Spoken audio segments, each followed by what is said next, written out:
Hi అందరికీ అందరు ఎలా ఉన్నారు? నేనైతే బాగున్నాను.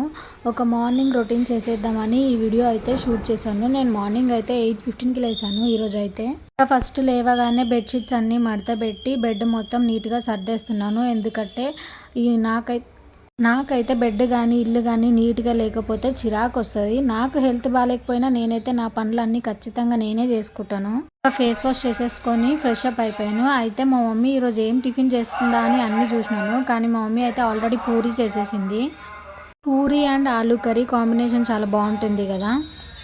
ఇంకా ఇంట్లో ఉంటున్నాను కాబట్టి టీ తాగుతున్నాను. లేకపోతే అసలు నేను డైలీ అయితే టీ అయితే అస్సలు తాగను. ఇంకా టీ అయితే తాగేసాను. అయితే నాకైతే యాక్సిడెంట్ అయ్యింది. ఇంకా ఈ రోజుకి 4 days అవుతుంది. జాబ్కి కూడా వెళ్ళట్లేదు. ఏమైనా పని చేద్దామంటే ఫుల్ కాళ్ళు చేతులు అన్నీ నొప్పి వస్తున్నాయి. అందుకోసమే ఫస్ట్ అయితే స్ప్రే కొట్టుకుందామని చెప్పి ఇది డైక్లోది స్ప్రే కొట్టుకొని అప్పుడు పని అంతా స్టార్ట్ చేశాను.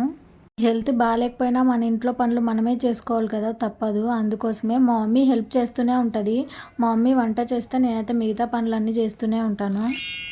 ఇంకా నాకు అసలు టిఫిన్ చేయాలనిపించదు పొద్దున్నే. ఎందుకంటే ఫస్ట్ ఇల్లంతా క్లీన్ చేసుకున్న తర్వాతనే టిఫిన్ తినాలనిపిస్తుంది. అందుకోసమే ఇంకా గ్యాస్ మొత్తం తూడ్చి వంట మొత్తం క్లీన్ చేసేసుకొని గిన్నెలు అన్నీ కడిగేసిన తర్వాతనే నేను టిఫిన్ చేస్తాను. నాకు నీట్గా ఉంటేనే తినాలనిపిస్తుంది. లేకపోతే నాకు అసలు తినాలని కూడా అనిపించదు. అన్ని పనులు అయిపోయాక ఇంకా నిమ్మలంగా కూర్చొని తింటే అప్పుడే నాకు ప్రశాంతంగా అనిపిస్తుంది. 10 వరకు పనులన్నీ అయిపోతాయి రోజు మా ఇంట్లో. ఇంకా టీవీలో అయితే మంచిగా మెగాస్టార్ మూవీ వస్తుంది. మూవీ చూసుకుంటూ నేనైతే టిఫిన్ తినేసాను. వీడియోస్ నచ్చితే నా ఛానల్ని సబ్స్క్రైబ్